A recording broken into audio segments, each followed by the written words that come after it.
What is up, everybody? Welcome back into another episode of Cult Film Cafe. Of course, it is me, one of your hosts, Jonathan, and as always, I'm joined by my partner in crime, Kenzie. Hello. Yeah, it's been a while, and we're back on the grind. We should have episodes up every week from now on. We're going to set that target. I don't give a shit how we get it done, but we'll get it done for you. Sorry, we've been on a bit of a break. Call it a summer holiday, but we're now back. And we're back with quite a surreal film, if I'm honest. I mean, yeah, this certainly ain't a normal one. Yeah. So, yeah, on episode 26 of Cult Film Cafe, we will be breaking down Naked Lunch, the 1991 surrealist science fiction drama directed by David Cronenberg.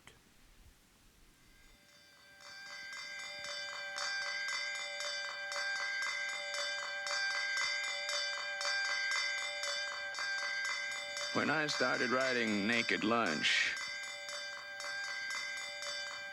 people offered their opinions. Disgusting, they said. Pornographic, un-American trash. Unpublishable. Well, it came out in 1959, and it found an audience. Town meetings, book burnings, and an inquiry by the state Supreme Court. That book made quite a little impression. Now, 30 years later, Hollywood, in its infinite wisdom, has turned it into a movie. 30 feet tall, in living color. Cover your eyes, America.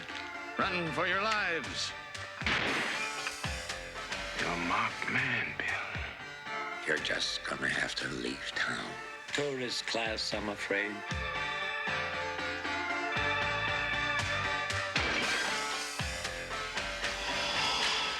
Thought you were finished with doing weird stuff. I thought I was too, but I guess I'm not. So yeah, bit of a weird one, based on the William S. Burroughs novel of the same name from the 60s. Oh, in fact, not the 60s, 1959. I was just out as well. Shocker. For those of you who know David Cronenberg, you know he's a bit of a mad filmmaker. He's known for these kind of weird, like, I would call him, it was probably like a thriller director to me, like, before I even watched this film, just the name. Call him a thriller? He's Aye, just known like for the film, doing like, very... kind of It's body weird horror. I thought he horror, was like, known. bother Yeah, body horror kind of thriller. I wouldn't call him a horror director, Oh, though. yeah, but body horror. That's what you'd usually call it. Yeah, fair. Kind of grossy shit. It's pretty much what he's known for. Yeah, like Scanners, Videodrome, Dead Zone, The Fly, Dead Ringers. They're all films that came out before this, which are probably more well known, I would say, than this one. Hence why it's on a cult film podcast. Yeah, I mean, I didn't realise some of those films were him, but yeah, I knew The Fly. Fly is probably the biggest one that he's one of the biggest ones he's done. We also like kind of shift gears in the 2000s because he done A History of Violence and Eastern Promises, the Viggo Mortensen films. History of Violence is a great film, by the way. Is it? Yeah, have you ever seen it? No. You should watch it. Good. Eastern Promises, I like. I don't know if you'd be into it. So hold on. Viggo Mort. Who's that? Aragorn for Lord of the Rings. Ah, right. Okay. All right. My co-host became an idiot over the last like 8 weeks or whatever. Sorry, I just forgot that he was. Sorry. Doesn't know actors. No, I just like I knew the name, and I was like thinking. I was like, I know that name. I know that name. Like, right, the Lord of the Rings guy. Yeah, got it. Is that how you know Lord of the Rings guy? No, Viggo Mortensen is an actor, very good actor. I've not It's seen not him in a just lot, to be honest. Lord of the Rings guy. Green Book, you ever watched that? I've never watched Green Book. Was it good? No, I've never watched that either. Apparently it's okay, or probably good. Won loads of One or the awards, other. but it's probably not a film for me, so I don't want to comment. Based on its acclaim, it seems like it was good, but anyway, we're digressing. We're off on a weird tangent already. This film stars Peter Weller, Judy Davis, Ian Holm, and Roy Schneider, to name a few. And yeah, bit of a strange one. I don't really like this film. Like, it's not for me. It's fucking way too strange. Like, way too strange. Like, typewriters that come to life. Oh, not into that. Mad, weird shit. It's a bit strange. It's just a completely and utterly crazy film.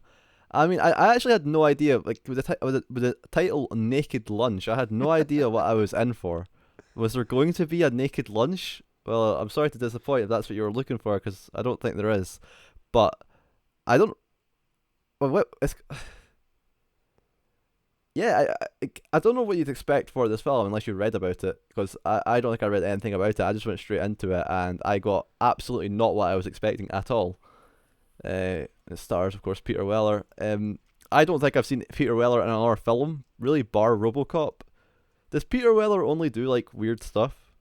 Is there anything that's like normal roles he's in? I don't actually know. I'm not sure. Like, he's kind of a weird looking guy. Or slightly. Like, he's like somewhat good looking, but he's something about him, he's kind of weird look to him. But yeah, I mean, of course, if you don't know, he's plays RoboCop in RoboCop. This was a few years later. Yeah, it's just, this film is, no, it's bananas, but I guess if you were but it's probably more bananas than even like a normal David Cronenberg films. It's just really weird. The whole world it's set in, which I think's fairly normal. It's like, it's kind of like, what did you say? Set in like the 50s, right? Yeah, 1953. Yeah, it's set in the 50s. It kind of follows Peter Weller's character, William Lee, and it's just kind of weird. He's like an insecticide kind of fumigator guy.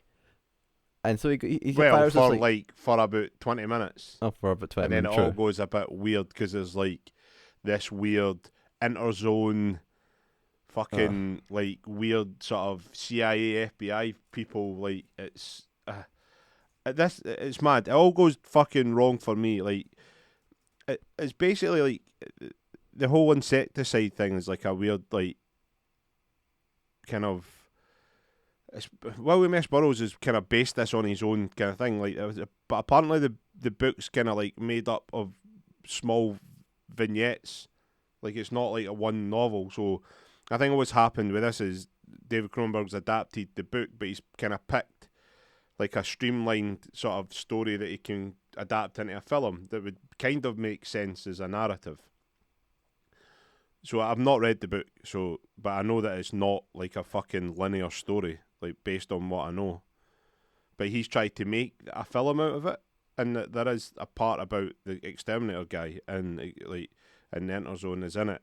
But this film, like, William S. Burroughs is like known as somebody who was a very kind of heavy drug user in his time, and I think this is like a weird sort of allegory. I don't know if that's the right word. It probably is, like, for like drug use, because they were fucking taking the incesticide as a drug instead of using it to kill cockroaches, and then they become like hooked on it. And it all goes kind of weird where he gets taken in by the police for questioning, and then that's where it all goes weird when the typewriter turns into like a mad giant cockroach that speaks to him and tells him about this interzone place, which is in northern Africa, like Morocco or Tunisia or somewhere like that. It's meant to be. This film, like, how does it go from like 50s America, I'm killing cockroaches, to now I'm on the run? This is what I don't understand. It's really weirdly disconnected. I just don't think the film really makes any sense whatsoever. It's just kind of complete. It's a complete and utter fever dream. Like, once he starts taking the powder or whatnot, or if he was already taking it, I'm not entirely sure, but his wife certainly was. Yeah, from there on out, it's like the unreliable kind of narrator at that point. It's just nothing's fucking making any sense, really. He shoots his wife, which was such a weird part. They were doing some weird routine where this happens to the start of the film, where she puts a glass on her head and he shoots the glass, and he fucked it up so bad he shoots her right in the face. But that's based on an actual routine, like William Tell. Right, is that what that is? But do you know that actually happened in real life? He shot his wife doing that act. This is the thing that freaked me out when I was supposed to Jonathan about this when I first watched it. As he said that this film was almost slightly autobiographical, and I was like, what the fuck? That's insane. Because this film, if you watch this film and if you watch this film, right, and someone tells you, oh, this is like autobiographical, you'd be like, what the fuck? Like, because what, it was man seeing bugs? But no, I don't know. It's a very, very, very fucking weird film that doesn't really make much sense. But yeah, well, I like guess I said, like William S. He was a drug user, I'm guessing. That's what I'm saying. So like his form of reality will be very different to ours, who are like kind of straight laced people. I mean, I don't take any recreational drugs. I mean, Kenzie doesn't even drink Coca-Cola because it's got caffeine in it. I'm only joking, but he doesn't partake in anything. I like a beverage every now and again of the alcoholic kind, but apart from that, like, but so William S. Burroughs was kind of part of the kind of beat movement in the sort of 40s and 50s. There was like the beat generation, and it was like postmodern authors who kind of became lauded, and he was one of them. Like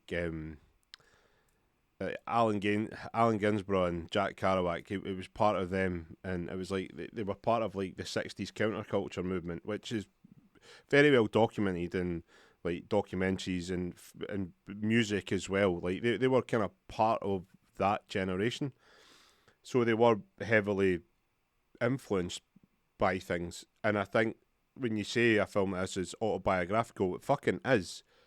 But that's his life's just fucking weird. Like he moved, like he was married. They weren't like properly married, but they were married. Like him and his wife, Joan Vollmer. Like that was his second wife. But there's hints that he might have actually been gay. But he was married multiple times. But he never actually spent any time in prison for murder. Because it's weird, because of where it happened and where he fled. It's like a whole convoluted kind of thing. Because I don't really understand the legal system then. Like, because if you can be proven to have killed somebody, how do you not do time for murder?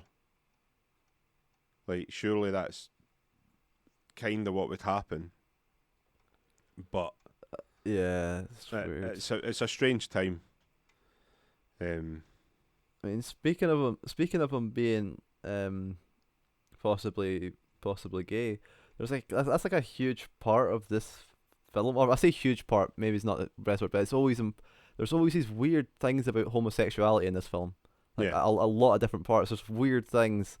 Like I don't know if the bugs sometimes symbolize it. So like the bugs that he speaks to in this film, they've all got like. I also say the effects that they're using this are pretty freaky. They're done quite well, I guess, for like what they're trying to pull off. I think, all the kind of weird alien-looking creatures. See, and all that. Like, just want to touch on the effects, done well, but I think because of when this was released, slightly just too behind the times, if you know what I mean. Do you think it's too behind? Kind of like Tremors. You know, when we done Tremors, that was my same argument. If Tremors was released like 2 or 3 years before, I think the effects would have been brilliant, but because it was released in sort of 1991, Tremors came out, it felt a bit dated because things were moving and they were accelerating in the sort of visual and special effects space. It's a bit like we done a host of Halloween podcasts and The Thing was number 1, and that's kind of a creature feature. But if The Thing came out, if that version of The Thing came out 10 years later, it probably wouldn't have been as lauded, if you know what I mean, in terms of the visual and special effects, because it did start to accelerate in a different way. Like and 2 years after this, you had dinosaurs come to life. That's what I'm trying to say. Things got bigger and bigger and better, I suppose. I mean, yeah, but I guess this film is not the type of film to be like, oh, they to have the insane kind of practical effects of like things like Jurassic Park and stuff like that, especially with the budget. No, that this but film has. but it does kind of feel a bit dated. That's all I'm saying. I'm not saying like that I they're can- bad. I just maybe get it what you- maybe it goes with the look of the film because Yeah, the film's I obviously think it's- set yeah. in the 50s. I think it's the type of shit that David Cronenberg kind of does. That kind of practical effect that always kind of looks like this. I don't know what it'd look like now if you've done shit like this now, but yeah. Well, I think, do you know what it would look like? Just off on another tangent. I don't really like horror films, but I'm intrigued by one that came out at the start of this year. It's called Infinity Pool, and it was directed by Brandon Cronenberg, David's son, and it looks like body horror. And is that just in the genes? Like, oh, this is what my dad done, so I'm just- going to yeah. do it. You know, it's maybe quite good. It's got Alexander Sarsgaard's the lead in it. I hope that I'm saying the right brother here because there's 3 of them and a father. Stellan sure Safala. Aye, but Alexander's like the buff guy. That was Tarzan. Oh yeah, that's him. Yeah. Aye, he's in. Yeah. He's in Infinity Pool. And it looks really weird, but I'm kind of intrigued by it quite a bit. Just the way that it looks. It actually looks really, really cool. Anyway, I was off on a weird tangent about this is what Yeah. this is what David Cronenberg is known for. Pretty much. Yeah. But like I And- feel like The Fly, because The Fly came out in like the mid-80s, had a load of buzz and stuff because the effects Buzz. matched the time period. Do you know what I mean? I mean, I You think understand where I'm coming from, I it's kinda like- I get you with that. I think the effects are different though. Yeah. It's not exactly that is more. The effects in that are much more horrific, and they're going for the more horrific look. Whereas with this one, he's got a distinct kind of style to it. It looks doesn't look very nice, but I don't think he was looking for absolutely gross out or like properly horrifying. It's like it's okay. It's kind of gross, but it's not horrifying. I would say. I don't know why on earth you'd want to make films like with all these weird body horror stuff, but him and his son certainly seem to love it, so fair enough. But yeah, back to like the bugs. All the bugs have like weird like buttholes on them. Is it buttholes kind of on the back of them? What? That's what it is, right? Fuck no, I don't know. That's how they You're speak. on your own here. 'Cause, They speak like, out of that. They speak out of the orifice on their back, and it like wiggles. And some of them wanted to like fucking put powder on it. It's like, oh, rub powder on the rim of it. They're all like, aye. yeah. It's kind of weird. And then there's like other parts. I think that was kind of supposed to somewhat symbolize homosexuality, I guess. There's other parts where they keep on talking to him on possibly being gay, and he's just like, maybe I am. I don't know. It's kind of like that. He's not. He's never like fully like, oh, I am, or he's just. They're really weird about it. I don't really know how to describe it. I don't think it's exactly done in a bad way. It's just weird. It's just kind of like, they never. I don't know if they're trying to make. I don't know what they're trying to do. Are they trying to make it look bad? Are they trying to say that homosexuality is bad? Or are they trying to? I don't know if that's not what they're trying to say at all. It's just the way they done it. It's so weird. It's just kind of. I don't know. Like, I don't think there's anyone in the film who has any. Because there's quite a few parts where this is like. I don't know if they're trying to make it seem like it's wrong or not, or what they're doing. I don't know. It's a really weird part of the film. I was kind of. I didn't know what it had to do with the film. Now that I know that this film is somewhat kind of based off of the author's life. Now it makes a little bit more sense to me now. But even still, like, trust me, you should give this film a watch because it's just bizarre from start to finish. You don't really know where it's going, and you definitely just don't know where it's going, and you just there's nothing you can predict in this film. I mean, is there? What was that? There's nothing you can predict in this film. It's just Nah. like. It Nah, just like, kind I of mean, goes. I suppose if you've read for all yous fucking hell, for all yous literally literate, fuck off, can't speak. For all yous people that like to read books, use literature people, you might have read this William S. Burroughs book, and you kind of probably get a sense of what it is. But if you're not familiar with that, yeah, this is a weird film. It is strange and unpredictable. There's some very questionably weird scenes in it. Yeah. Yeah, it is strange. I mean, like to start with, like I mean, he kills his wife near the start, and then he continues seeing like, well, it's not his wife, but she looks like his wife. Isn't It's that the right? same actress. Yeah, but it's not like the same. It's not meant to be the same person. I guess it's No. never brought. It's never brought up that she looks like his wife. Never. But it's the same actress for some reason. I don't know why. I really don't. He's trying to become an author. I think that's the kind of main thing of his film. He's trying to become. Is he writing Naked Lunch? Is that what he's writing? No, what is he writing? I think he's writing. Well, he starts to document for like whatever agency, Interzone.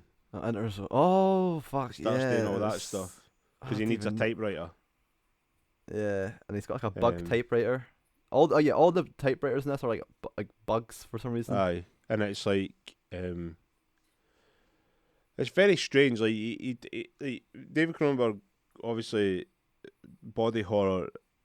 I remember watching a film that came out, like in the '99, I think, but I never watched it in '99. I watched it a few years later, or maybe like it was Dave Cronenberg film called Existence. My sister talks about it quite a lot, and she's probably quite into these kind of films, and it's got some weird kind of shit in it as well.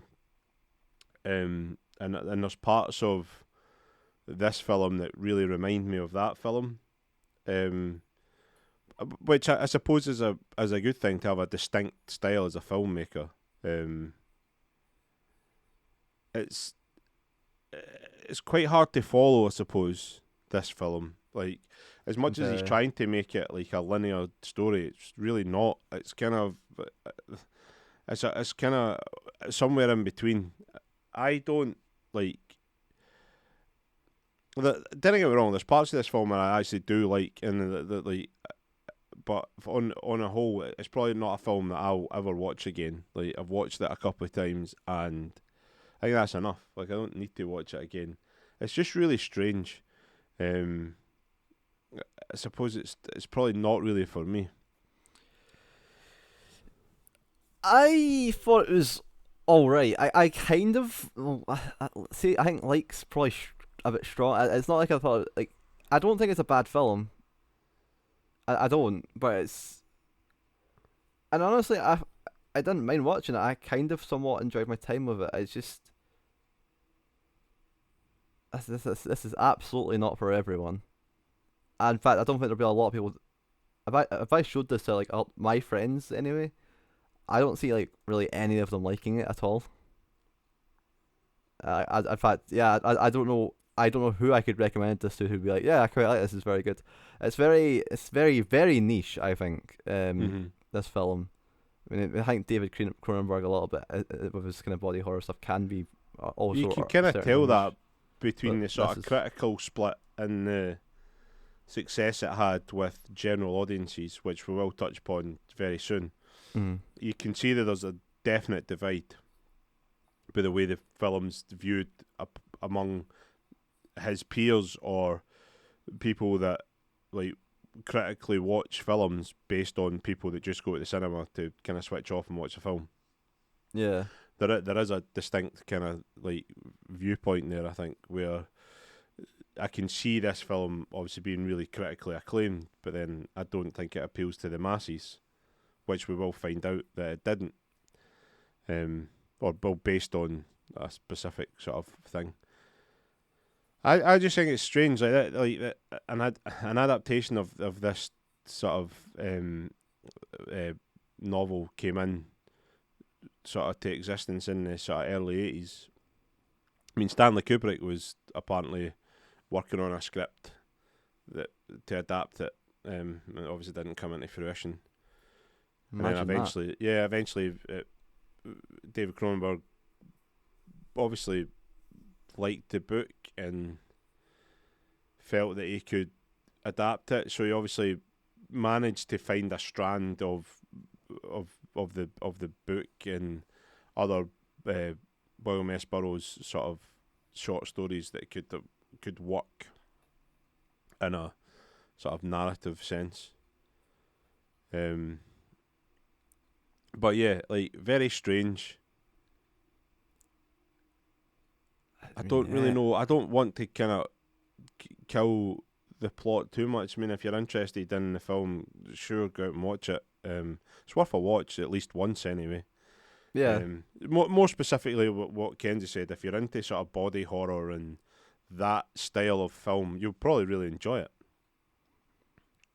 But just don't expect like all out kind of gore. It's not this kind of body horror. It's kind of, in fact, it's less body horror, more just like, I don't know. Okay, I mean it's because it's not like, it's like flies and stuff like that, and aliens and stuff like that.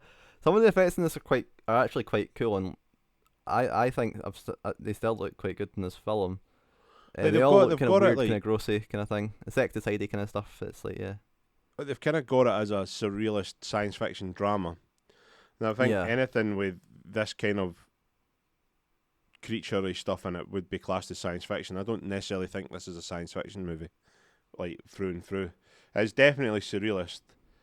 Yes. And it is kind of dramatic in its sense. It is like David Cronenberg doing David Cronenberg, but in a different genre of film than you're probably more accustomed to.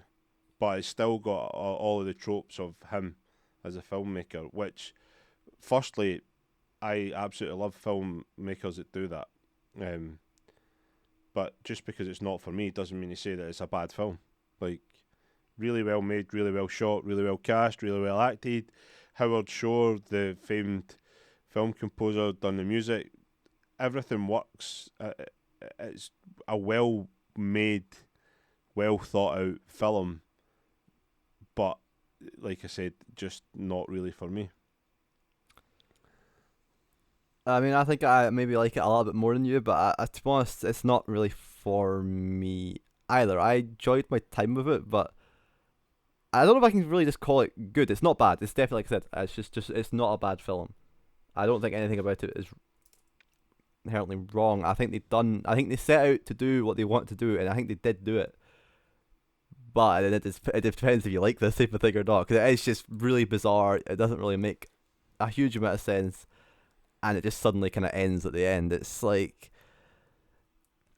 I don't know. I guess there's probably a lot of symbolism in this, maybe, or like a lot of kind of ways to look at things, or maybe there isn't. I don't know. It's very, very weird. There's no other way to put it. But everything else, Jonathan's right. Everything else is done well. I think they acted it well. I actually think Peter Weller done a really good job of being like this kind of really, really calm and soft-spoken guy. Is also absolutely freaking out at the same time. So yeah, everyone's like performance is weird. It's all, everything about the film as well. It's not even just like the film itself. It's the performances. No one speaks normally. I feel like they're all kind of. No one is normal in this film. It's yeah. The places they're in is not normal. Everything about it is. Even when it starts, before everything starts going fucking weird, the style already looked kind of weird at the start. The way that he was pesticiding and stuff like that. Like, he comes in with like a suit and a jacket for like pesticiding. It's like, is that what you'd wear to pesticide? I mean, I don't know. But it's got a very distinct style and it sticks to it. So I actually think for the most part the film actually looks quite good. And yeah, the effects as well. So yeah. I mean, I suppose you've also got to factor in the fact the film's over 30 years old as well. It's like... Yeah. Some films just don't hold up. I suppose this one does. I mean, practical effects will always look better. Like, I think if you'd done this with special effects, it would probably look much worse today than it does. But yeah, like I touched upon the disconnect between the sort of the critical audience and the general audience.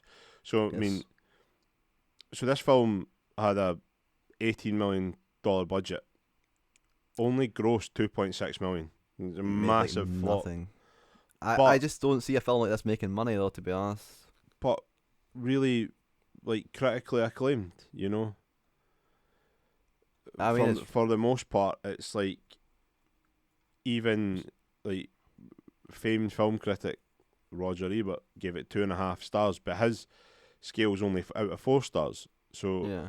I mean, on Rotten Tomatoes, it's like 70%, 71%, 77% audience score. I mean, that seems like it's higher than the box office would say. You know, you go even go into like Metacritic, Sidney Green, like 67, which is ridiculously hard. Like 3 stars on Empire. So it's just, I don't know. There is genuinely just obviously a disconnect, and I'm not really sure why the film didn't make that much money. I mean, I suppose the style, subject matter, all of that. What's it rated? It's an oh, it's R-rated. R-rated. It's an Yeah, it's R-rated R-rated. film. You've got to factor that in. So was that R-rated? So what does that make it here? Like, It was 50? probably an But 18 here. you think it was an 18? There was the substance abuse, Yeah, fair. kind of the weird kind of gross out kind of bugs and stuff like that. Yeah, it's definitely an 18. Yeah, I mean, subject matter as well isn't necessarily. I mean, thinking about it, it does sort of touch upon a lot of sort of,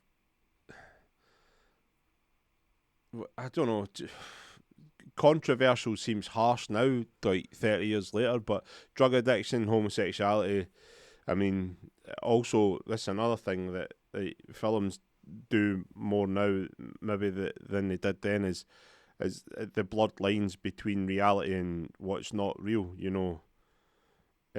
This is another film for me which does that. I don't know what's real and what isn't in this film. Yeah. But as soon as it goes weird, it stays weird. But there is parts where you're like, is he in it? Is he out it? As there cues in the film, I couldn't pick up on that.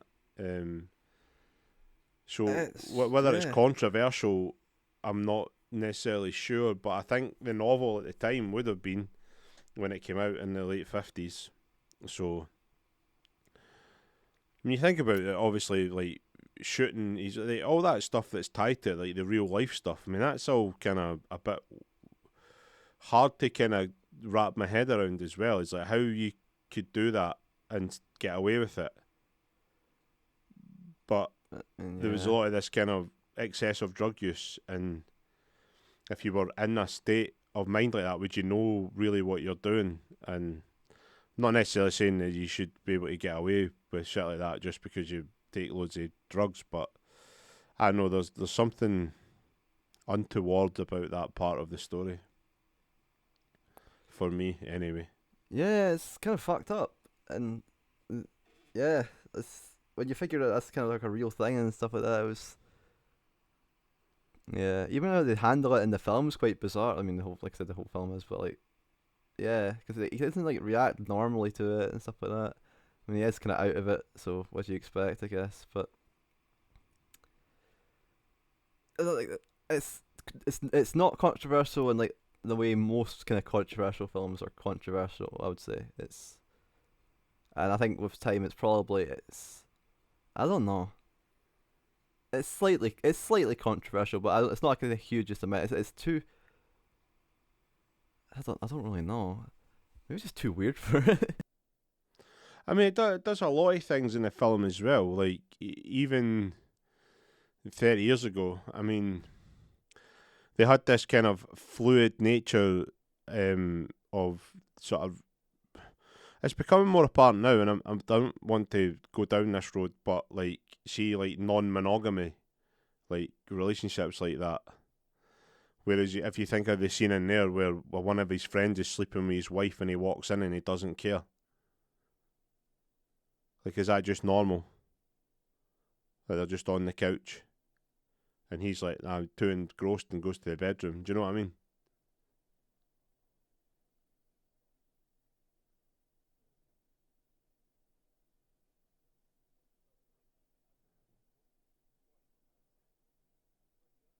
Like 44 minutes, just coming up 45.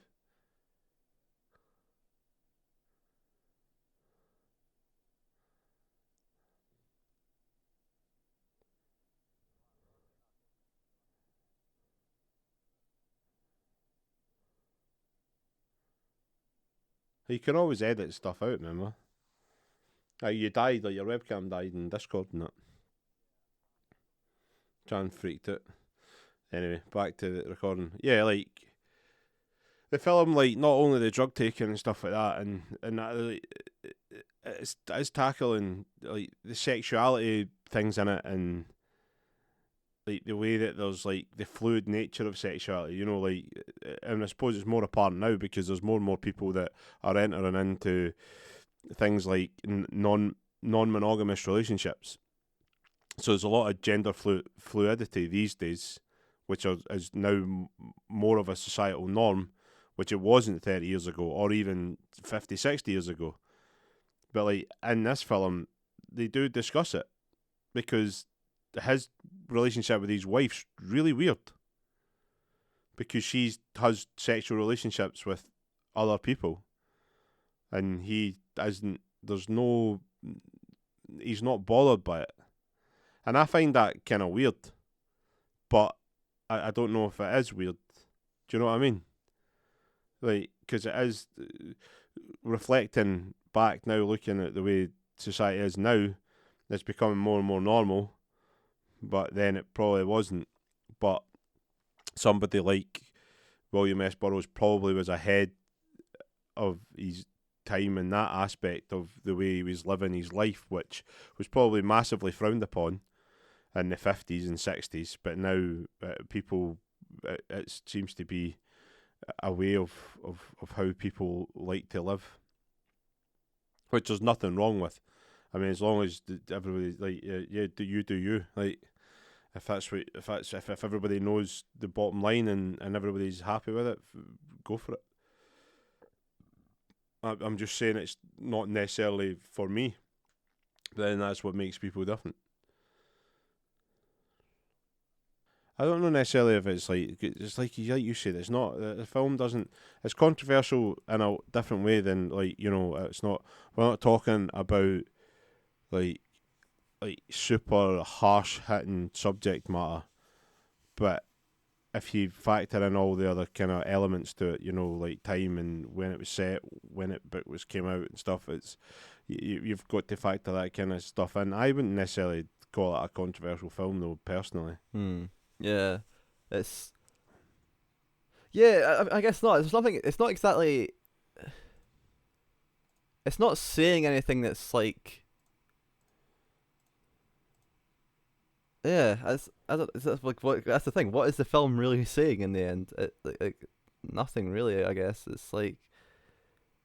Surely you're in the mind of a madman. Really, it's just. Yeah. It's got kind of weird takes on certain things and stuff like that, but it's nothing. I don't think would be seen as being that controversial, because it's, I don't know, it's like I don't see anyone walking at the film going, "Oh, that non-monogamous relationship, that was horrific." No, I get what you're saying, like, but I mean, I suppose if if you just go into the film and watch the film and you don't know anything about it being autobiographical, which the more like I think about things, the more it is, because like what happened to William S. Burroughs is when he shot his wife, he like fled the situation and stuff like that, and in here he does exactly the same. He leaves America and goes to Interzone, which is, well, North Africa. It was meant to be filmed in Tangiers, which I'm pretty sure is Morocco. Yeah, so there's a lot of parallels to real life, like this as autobiographical to a point, this film slash book to William S. Burroughs, and I think that's probably more controversial than what goes on in the film, if you know what I mean, because a film's a film. But if you think of the life that the person's lived, it's a massively controversial life, you know. I don't necessarily think that his life was easy. And there was probably backlash here, there. People like had different opinions of it. I'm pretty sure if you shot somebody in the head now, that you wouldn't get away with it, regardless of whatever like circumstances are there. But it's a different time. But anyway, let's not get bogged down too much in the controversy. Like we said before, it's kind of divided, this film. I think it's one of these films where if you like this style, you'll love it. If you don't, you won't. Like we've spoke about, the box office reflects the general audience kind of viewpoint, and I mean, critically, people seem to like it. You know, it's definitely more of a 3+ star film in most people's eyes than it is like a 1 or a 2 star. Yeah. Do you know, 70% Rotten Tomatoes, 77% audience score, you're up. That's quite high. I mean, it's not 80s and 90s, but I mean, there's plenty of films on there that will be below 50%, you know. So, yeah. I mean, budget, we've already spoke about that. I mean, really high budget, really low box office. So, yeah, I mean, say really high budget, but I mean, think for a film of this ilk in the early 90s, it was probably quite a sizable budget. I think budget has only got exponentially bigger over the coming years. You know, we did talk about, well, I brought up Jurassic Park. I mean, that probably had a ridiculous budget in 1993, and then we had films in the mid-90s where sort of blockbusters became a thing, you know, Armageddon and Independence Day and those kind of films that just took fucking... See, when like Roland Emmerich and Michael Bay and people like that became a thing, the budgets would have just went fucking astronomically out of proportion. Yeah. And the film industry's never really changed from that. You still get films that have got small budgets, and you still get these ridiculous blockbusters that cost a fucking fortune to make. But I think sort of before the mid-90s, budgets in films weren't ridiculously high, unless there was like a visual, unless you could see a visual effect cost, you know. Like, I think Terminator 2 was quite expensive to make, but you can see where the money's spent. Yeah. There's a fucking liquid Terminator, you know what I mean? How hard was that to do in 1991? And how did they make it? Probably How did they make it look exactly. so good in 1991? I mean, the fact, that's what I'm saying. The fact that effect to this day still looks better than 90% of the CG you get in films. Yep. It's fucking incredible. But then it's James Cameron, and that's just what he does. Anyway, cultural impact and legacy is something that we would touch upon in these podcasts. I'm not really sure. I think it's appeared in The Simpsons, briefly, and a band called Bomb the Bass released a song called Bug Powder Dust, which has got quotes for the films in it. I think it's I think this film is a cult film. Absolutely. Massively. There's like no doubt about that. Yeah, but I think the problem is I think the novel's probably more well known. Yeah. Probably now, and I think like in the literature, the literary sphere of things, that's probably where it's kind of more known, specifically William S. Burroughs. I mean, I'm not somebody who reads a lot, but I know that name. If somebody said that to me, I'd recognise the name. Obviously, I know who David Cronenberg and that is, but I didn't really know this film existed until we started doing this podcast based on a poster. Same. So I've yeah, never heard of it. I didn't know what I was that's what I'm expecting. saying. So it's like one of them. Yep. But yeah, I mean, and like I said, I won't rewatch this film. That's another thing, like rewatchability of films like this. It's probably something I won't revisit ever again. I've watched it. I'm glad I did. Yeah. Had a decent time with it, but I won't be rewatching it. I don't necessarily think I could call this film rewatchable, unfortunately, from my point of view. I agree. It's not got anything that makes me want to go back to it. Like I said, I fairly enjoyed my time with it, but this is not my type of film. It is just super. If you're going there just to watch a film, it's just the film is just a mess, and that's what it's meant to be. I think that's what they went for, and they succeeded in that. But that still means your film's like kind of a mess. So if you know what I mean. So that's how I kind of see it. I mean, I feel like everywhere's like looking at like sort of rating places. Like Rotten Tomatoes has got it like 71%. IMDb's at 6.9 out of 10. It's like Roger Ebert 2.5 out of 4, which is probably like 60-70%. Like Metacritic's at nearly 70 out of 100. 3 stars from Empire. Like the film's kind of there, which leads me to kind of where we'll kind of end on the podcast is we'll sort of rate the film out of 5 popcorn buckets and then say whether it's a cult film or not. Spoiler, we have, and we normally finish off with where we would put it in our top 100. But I mean, I'm not necessarily sure that'll happen. I suppose the one thing we haven't touched upon is quotability, and that's because I just don't think there's anything memorable from it, in my opinion. I don't know if you've got anything from it that, like, you would say a quote, like, oh, you know, you get the films that have got the definitive one or two lines, and you get ones that you go, it's just a well-written film. And that seems to be what we've had on these podcasts, is you're either distinctly in one camp or another camp. You're either a film that's got uber recognisable lines that people say to each other, or you don't. I mean, it doesn't really stick. It's not really sticking out. Like, I mean, you hear Interzone all the time. It's not really a quote. It's just a word. One thing that kind of stuck out to me a little bit was like when before he shoots his wife. They say like, "Oh, let's do the routine." Is it time for the routine or something? It's the way they say it.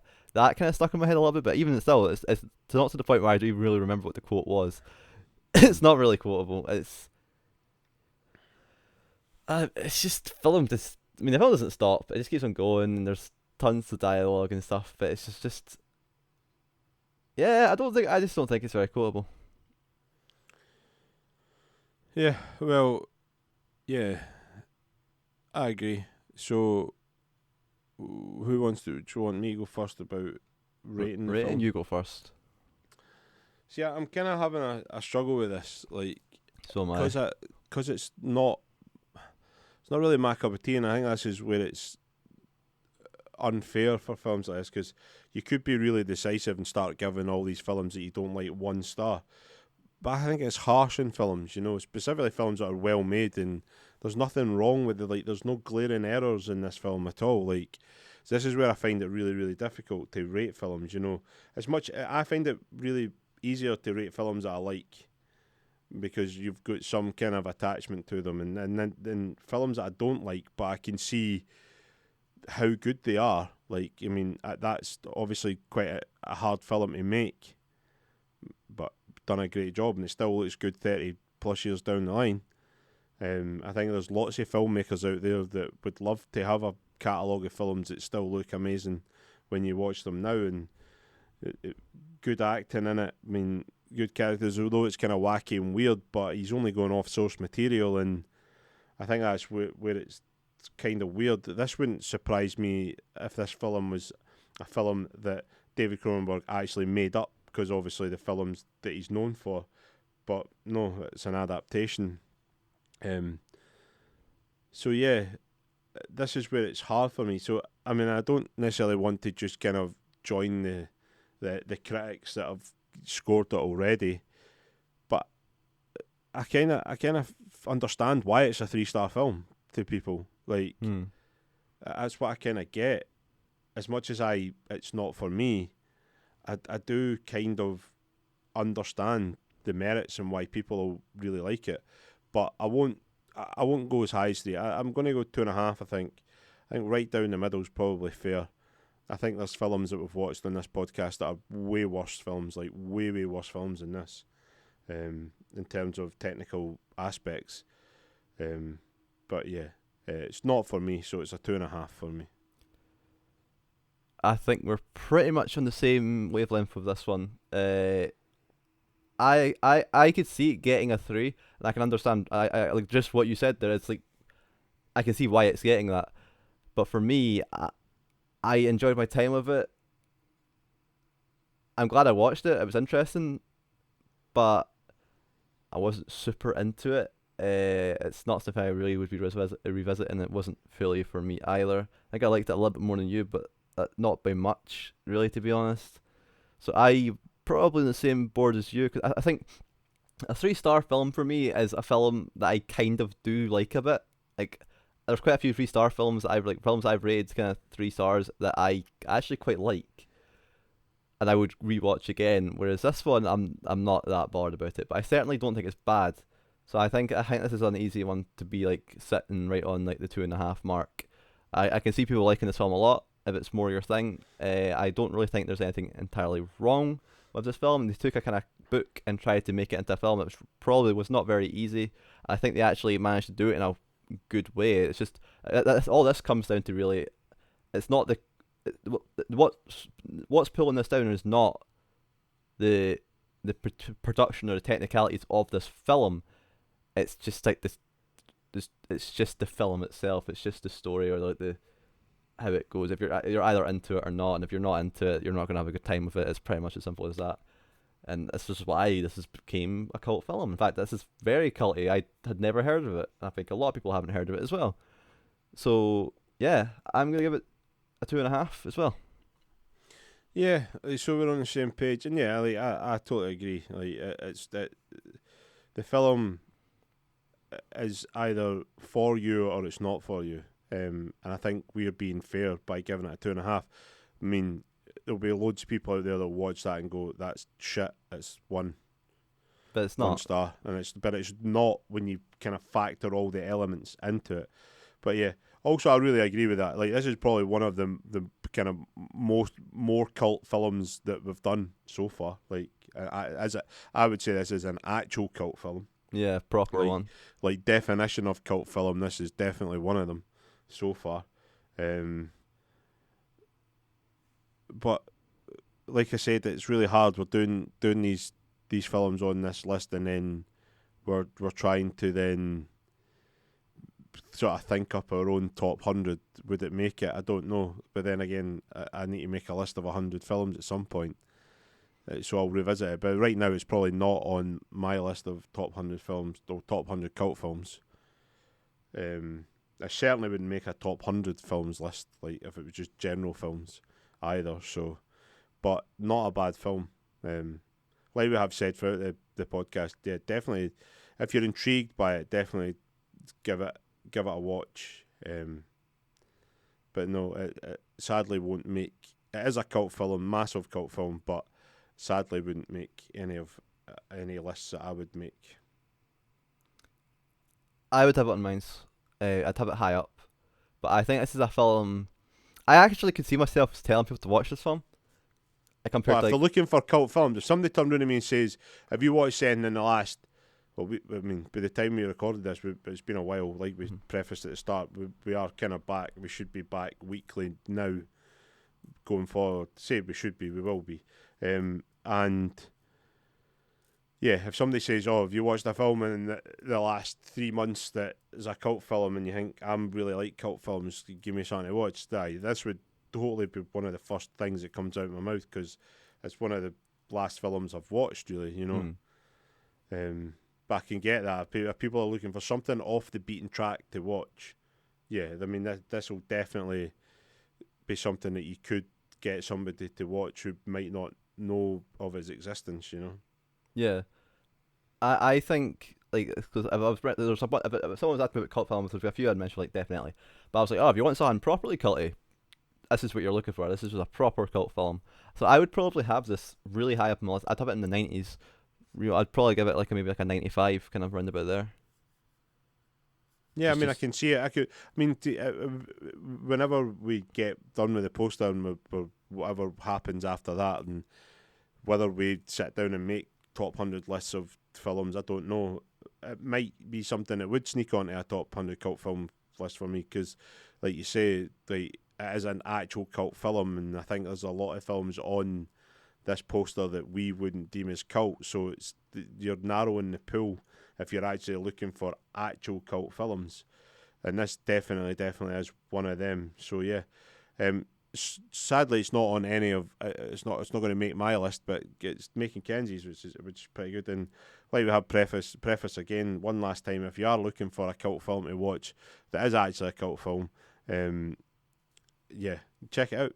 If you're into body horror or David Cronenberg films and you haven't seen this, check it out. It's definitely worth a watch if you're into that style of film. 100%, you probably really enjoy it.